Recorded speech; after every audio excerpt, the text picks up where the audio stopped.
morning and welcome to First Unitarian Church. It's really great to see you all on this cold morning. Welcome to those who are joining us from the warmth of wherever you are on Zoom. I assume you're warmer than we were outside. And welcome especially to our guests and visitors. We're just really glad that you're here. We'd love to meet you after service during our coffee hour, and let us introduce ourselves to you as well. Let's begin with just a few announcements.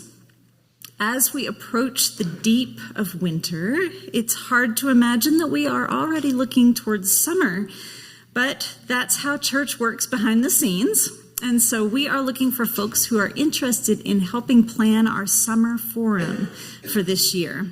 If that's you, then we invite you to stay for a quick meeting after service in room 219. The easiest way to get there, straight through this door to the opposite door and up the stairs. And the meeting room is there in that area. We are glad to tell you that Reverend Jay, our other minister here, their musical Beloved King is getting read this weekend at Salt Lake Acting Company.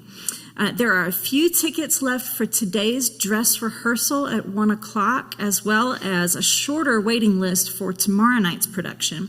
So if you're interested in attending, you can go to the box office or to Slack's website, and you may even be able to just show up for today's dress rehearsal if that's what you choose.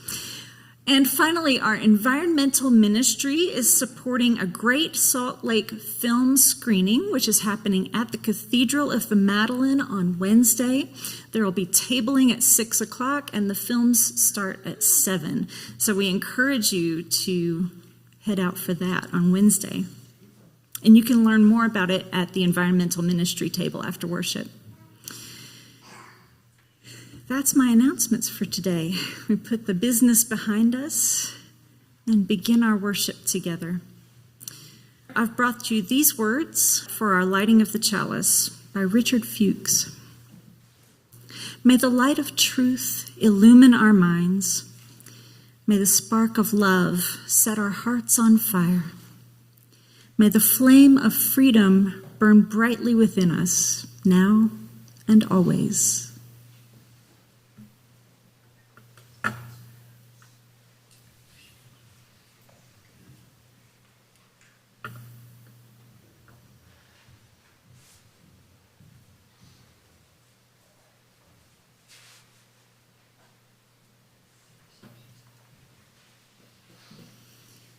I invite you now to rise in body or in spirit, and let's sing together number 352.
I'd like to invite to the pulpit our lay minister for today, Melinda Pettingill-Patterson, who's bringing us a word on our topic for the month of equity.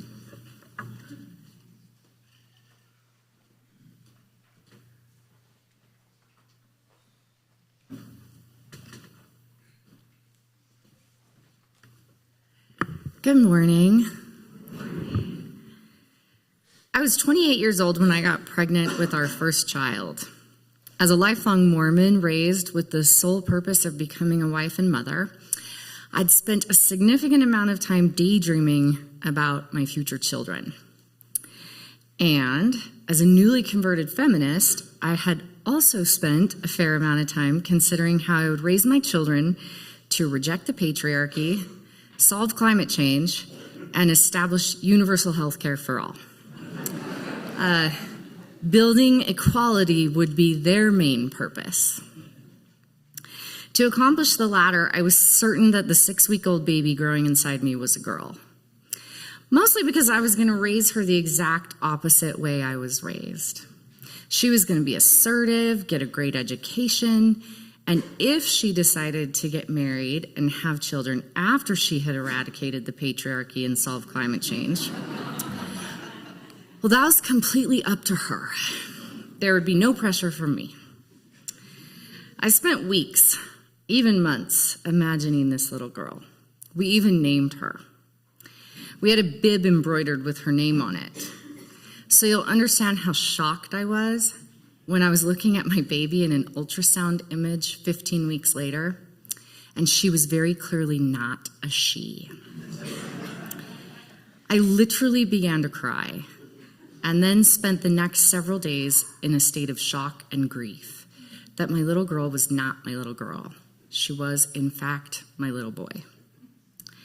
It took several weeks for me to adjust to the new baby I was growing inside me.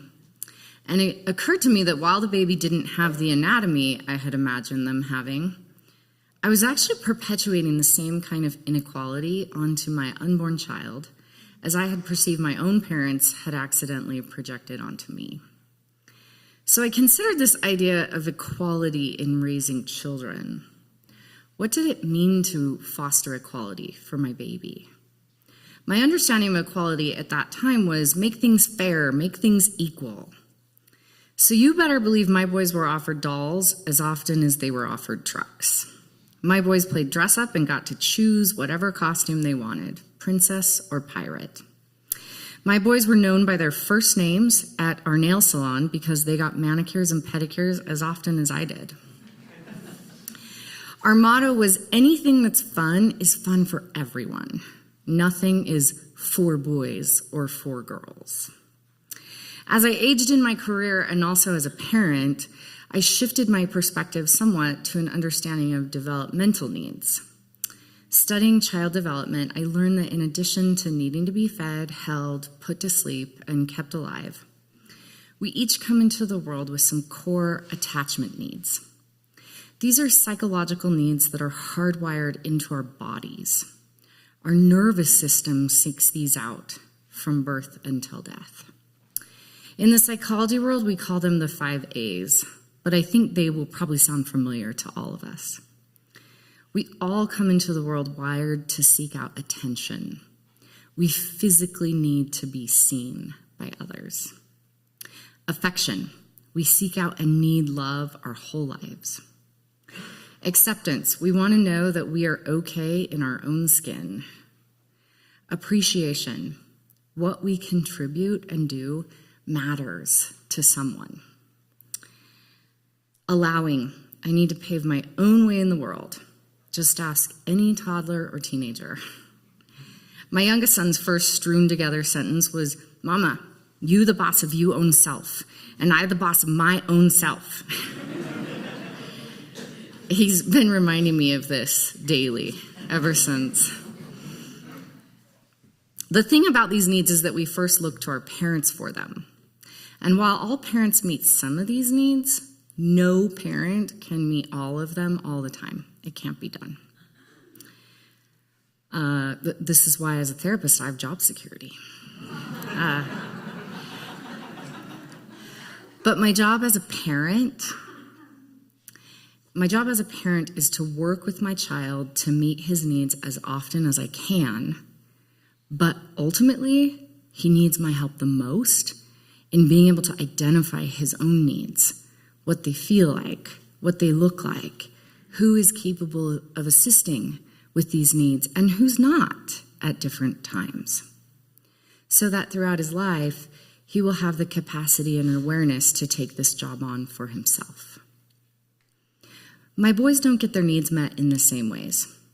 My oldest has always been really independent. He needs lots of space to think, listen to music, own his own thoughts, and then he comes back with some of the wisest, most creative ideas and solutions I've ever heard. My youngest is fierce. He feels things really big, like his mom. And he wants lots of connection while he feels and works through his big feelings, experiences, thoughts, and ultimately comes to his own conclusions. What my boys have actually needed from me is not so much equality, although equal presence under the Christmas tree and similar portions of ice cream does result in less arguing. But what they've needed from me is equity. Equality means each individual or group of people is given the same resources or opportunities. Equity recognizes that each person has different circumstances and allocates the resources and opportunities needed to reach an equal outcome. My boys have needed me to learn how to put aside my own agenda and help them identify what's right and true for them. I'm still working on it. But when I am able to do it, I've been shocked by how well they have come to know themselves. And I feel so confident that while they probably won't dismantle patriarchy, solve climate change, and provide universal health care for all, they will find their own versions of leaving the planet better than they found it. Mostly because they will know themselves and their needs. And as a result, be in a much better position to support others in knowing their own needs and can work together to get them met. I'm glad that Kai wasn't a girl and that Max wasn't either. Neither of them is who I initially wanted them to be. They are who they needed themselves to be, which is infinitely better than anything I have ever imagined for them. And witnessing that process has been the greatest gift of my life.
The holidays are well and truly behind us now.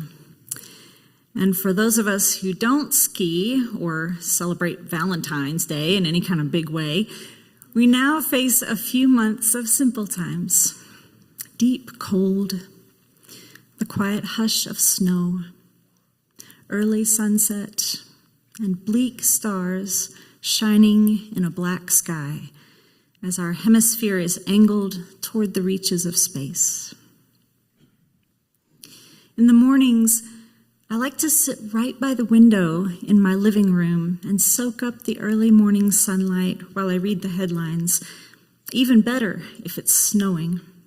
Snow makes the city lovelier, and the family of squirrels in the big tree outside are fat and busy. Even in this cold, they chase each other up and down the trunk in the mornings, twitching their tails and chattering. I like to imagine them waking up as I do, curled up in their nest, warm and reluctant to emerge. If you give in to the season, you answer its demand for silence.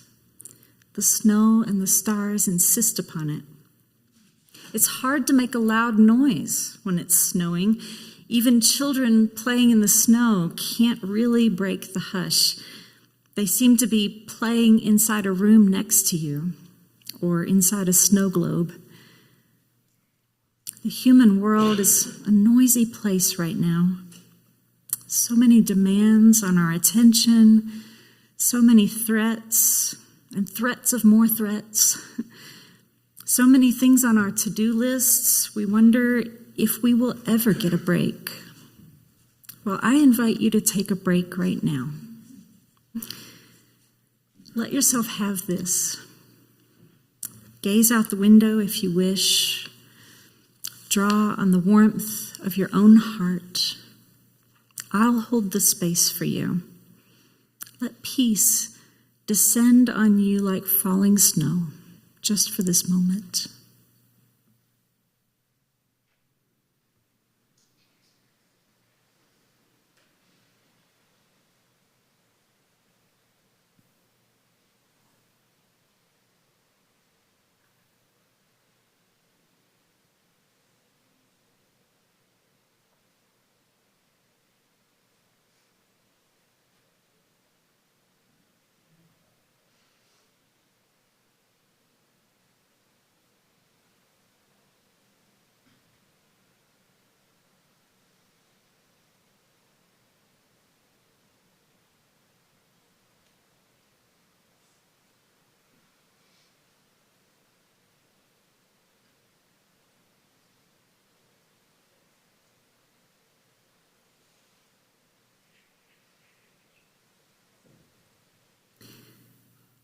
As you go through your week, let this moment of peace be a talisman for you, a lucky stone you can hold whenever things feel out of control or noisy.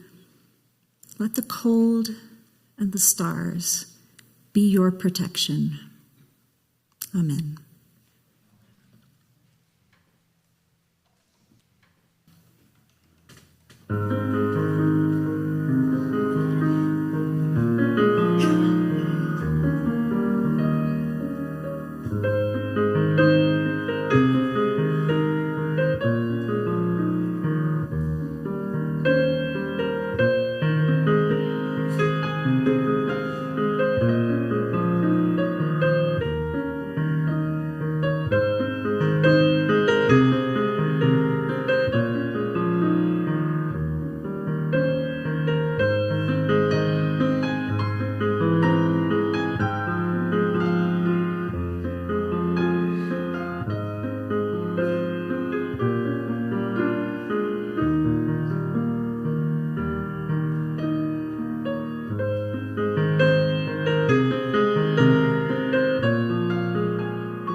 Oh, we give thanks for this precious day,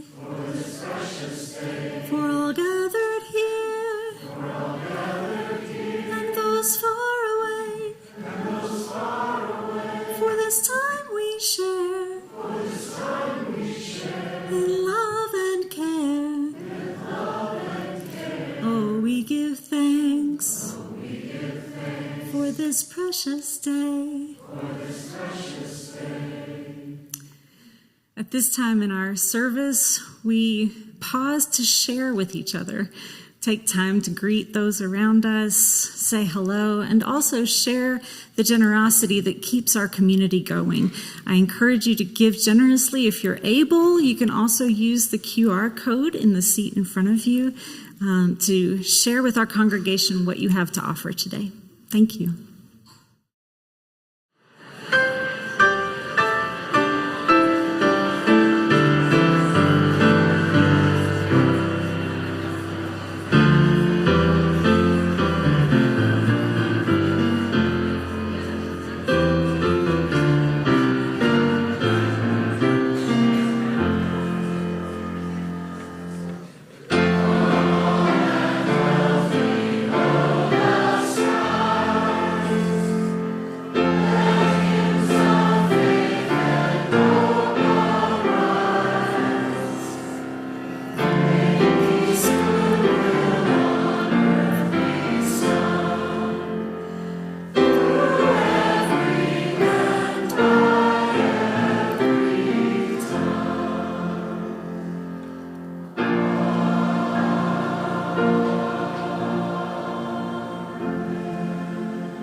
I want to begin today by saying right at the outset that I feel totally unqualified to preach on the subject I've chosen. And I'll tell you a brief story that might help frame why I've decided to dive in anyway. When I was in seminary, I realized that although I understood small business budgeting pretty well, I didn't understand nonprofit budgeting as well as I'd like to. And I also felt a little shaky about nonprofit fundraising. Now, religious seminaries are notoriously negligent about training their students on the practicalities of both, although my own seminary, Meadville Lombard, was more clear-eyed about this than most. I started to feel that I wouldn't be prepared for the ministry of church finance, and it is a ministry in its own right. And so I needed to seek outside education. In fact, I started to wonder if I might not need to pursue an MBA after I finished my MDiv, so I would really be an expert and ready for anything.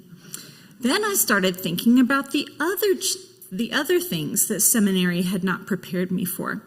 What were the legal challenges facing churches and ministers?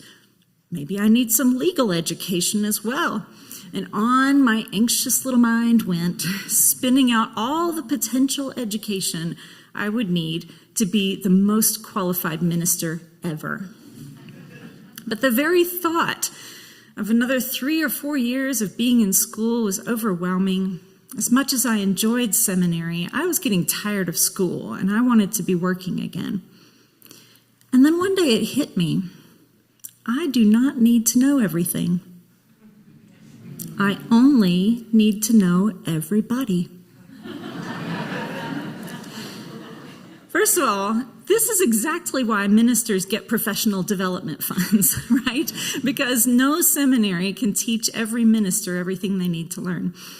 But also, there are experts out there in finance and fundraising and legal issues and building maintenance and pretty much anything else that would come my way as a minister.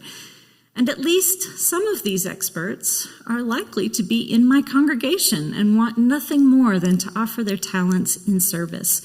And there are others who work for the UUA and are only an email away. There will, however, likely only be a few resident experts on ministry. That's my job.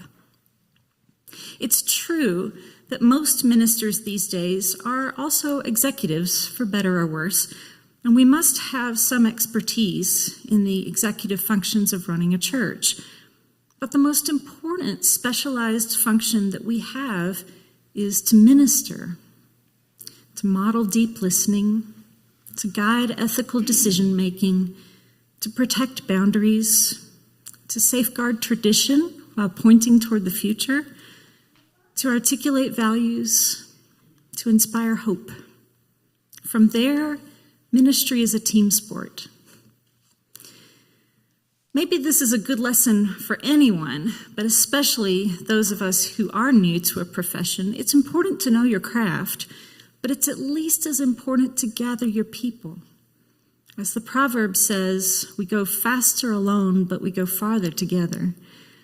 Knowing this helps us relax when faced with difficult issues and reminds us that we belong to each other in community. Last week, I found myself in a heated discussion with some other ministers on the topic of artificial intelligence. An article ran in last week's New York Times about a rabbi in New York City who had trained an AI he called Rabbi Bot and tested it live in a worship service in his synagogue. The title of the article was "At the Intersection of AI and Spirituality," followed by the question, "Can God speak to us through AI?" Well, as I followed this discussion, I found that I had both strong opinions on the subject and next to no real expertise. That's a dangerous place to be, isn't it? Don't we see so much of that in public life right now? Lots of uninformed people shouting very entrenched opinions into the wind and getting all worked up about stuff they really know nothing about. Well, I don't want to be that guy. And yet, when my feelings are strong and urgent, it must mean that I'm aware that something needs to be done, even if I don't know what exactly. Where anger and ignorance meet, there is usually uncertainty and fear makes people do things that don't make sense. Now, I don't have a really great sense right now of what artificial intelligence can do. I do know that it is now all of a sudden everywhere, and it isn't always readily apparent or even visible at all. Sometimes I can catch a little sparkly emoji next to a search bar, and that's how I know that this app is now using AI to provide some service to me. Sometimes there's no way to tell, really. I'm getting a little better at telling the difference between AI-generated images and real photographs, even as that gap is rapidly closing. The difference between what is real and what is artificial is becoming blurred and ephemeral. Very soon, I fear there will be no way to tell. Is that a problem? There are real problems with this technology that ought to concern everyone. Let me first address the source of the very strong opinion that first moved me to look at this, the environmental factors. It's estimated that a search driven by generative AI uses 4 to 5 times the energy of a conventional web search. Within years, large AI systems are likely to need as much energy as entire nations. One study suggested that AI will use the equivalent of the energy use of Belgium by 2026. OpenAI CEO Sam Altman has admitted that it will require nuclear fusion technology to make the energy use of generative AI sustainable.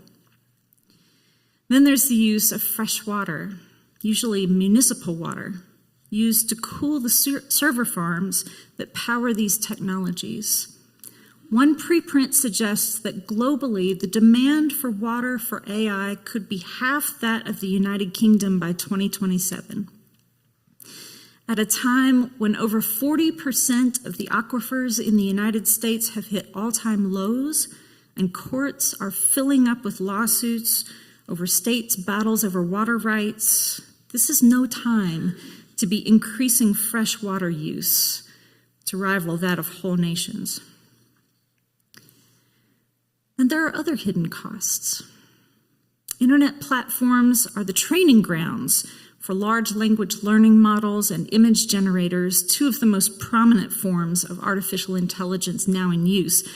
These models scrape material available on the internet without regard for who owns the material or how those creators earn a living. It really amounts to plagiarism, and artists are scrambling to adapt to the unauthorized use of their work, with Hollywood actors and writers striking to keep their output from being used to develop tools to replace them. News outlets, including the New York Times and CNN, have added files to their websites to help prevent AI chatbots from scraping their content. But it's not just the open internet. All sorts of connected apps now use the work of people who use those products to train their AIs, including me. I recently had to go into my settings in Microsoft Office and turn off the ability of the app to use my writing in its AI development. We give them permission, often without knowing that we are doing so, when those apps have updates and we just click all those yes buttons without really reading what we are agreeing to. Social scientists, educators, and software developers are worried about the effects of dependence upon artificial intelligence on human cognition.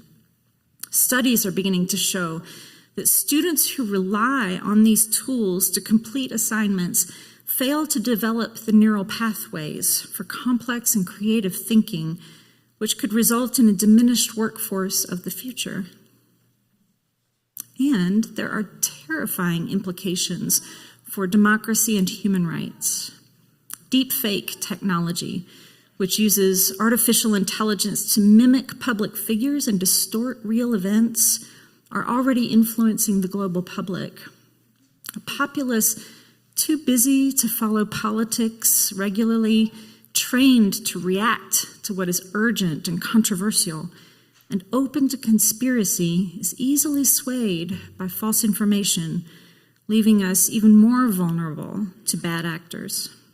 Not to mention, there are now studies demonstrating that AI models belonging to multiple for-profit companies are able to scheme, deceive, and strategically underperform in order to hide their true abilities from human developers. That's the one that keeps me up at night. Now, I realize that by now I must sound like an absolute Luddite, and that is not how I want to sound. I'm a digital native. I'm a child of the first generation of video games and home computers, and I'm a lifelong science fiction fanatic. I love a new gadget, and to the extent that I'm able, I love to keep up with the latest in tech. There are some genuinely positive applications of these technologies, including in medicine, farming, education, and so much more.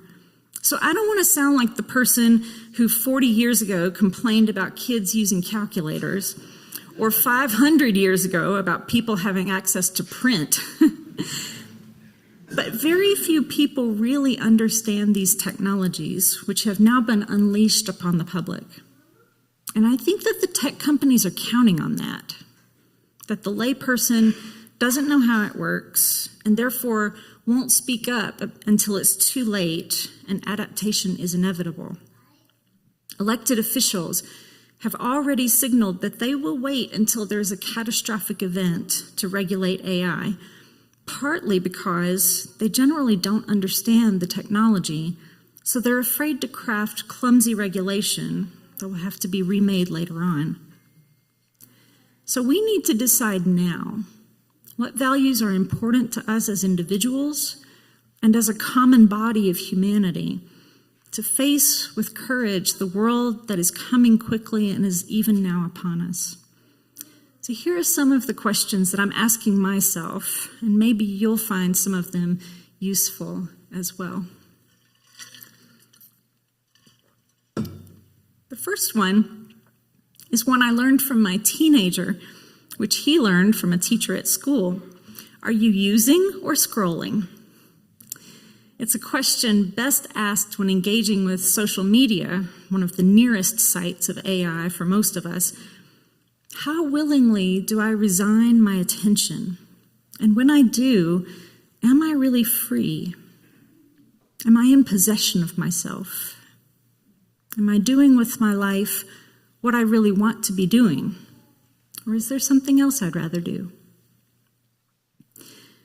I've adapted that question slightly to ask myself, when using technology, when am I the user and when am I the product? Usually these days, the answer is both. But I do have more control than I think, and I can make choices about this. All technologies, from the wheel to the smartphone, are tools for human use. But I don't want to be a tool for someone else's use. There are broader choices about what kind of a mind do I want to have. I know that my best ideas arise from the inner work that I do to understand myself and the world around me. For the development of my imagination, there are no better tools than journaling and daydreaming. My creativity is honed by trying and failing over and over. My maturity passes through the fire of the mistakes I make in relationships and trying every day to be better than I was yesterday. On a technical level, all of that human development shows up as the building of neural pathways in my brain. It's a slow, deliberate process that makes me better. Am I willing to give that up to save time? Now, that might not be a yes or no question. It might be a question of balance, but I remind myself daily that there are some things that we cannot improve with speed.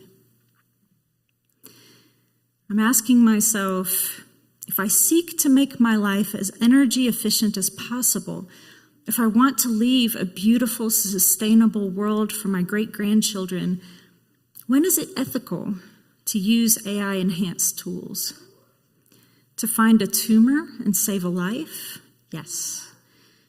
To find a new nebula or faraway star that humans will never reach, but its finding enhances human knowledge and wonder?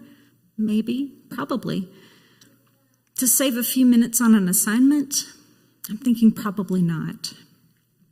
There's no such thing as completely ethical consumption, but I want to make value-based choices rather than contribute to an energy and water crisis. Which leads me to the final question with which I'm challenging myself, to consider the commons, the things both tangible and intangible that belong to humanity and that are so easily despoiled by the profit motive. It's hard for me to conceive that my small daily decisions have any impact on the fate of humanity. And yet, when I open up a web browser, I'm accessing, in a way, the shared knowledge of our species. It's actually awesome when you think about it. How are others using this incredible resource? For whom is it simply another frontier to colonize and plunder? Am I okay with human knowledge being used that way? I'm asking what responsibility we all have to preserve and share knowledge that is true and useful. I'm asking, what are the implications of outsourcing that responsibility to technologies that are owned and understood by few privileged people? Water and energy are also a commons at perpetual risk of plunder. I'm asking if the benefits can possibly outweigh the enormous and terrifying risks, which means I have to ask what role I play in all that, what role I can hope to play. In the light of questions such as these, the question of whether God can speak to us through AI seems positively minute. Maybe I should be asking whether God can save us from ourselves, but I think I already know the answer to that one. But here's one more thing I know. I don't have to know all the answers to these questions today. Humanity is a team sport. It will take all of us listening deeply to each other to make ethical decisions, to protect boundaries, to safeguard tradition while pointing toward the future, to articulate values, to inspire hope in each other. It is nothing short of a ministry for this world and for our future. May we engage with this ministry cautiously, thoughtfully, and deliberately. May it be so. Our closing hymn today is number 134. I invite you to rise once more.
Please be seated.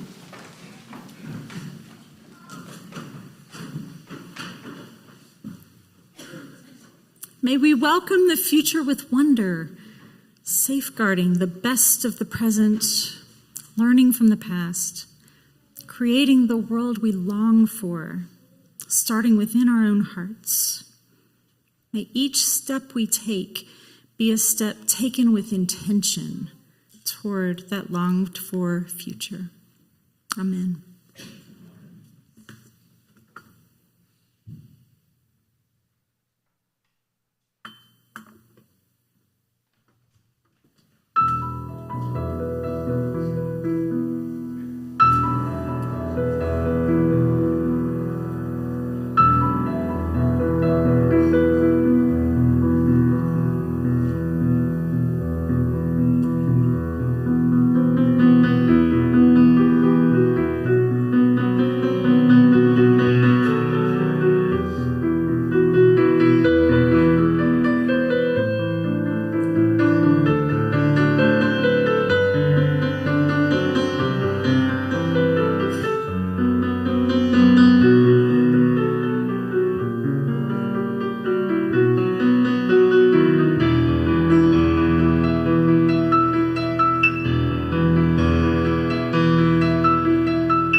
Thank you so much, Melinda, for what you brought to our service today. It's just beautiful. David, thank you for stitching all the pieces of it together. I really appreciate that. Thank you, Tristan, for your work, and thank you for being here today. We can't do it without you. So we'll see you next week.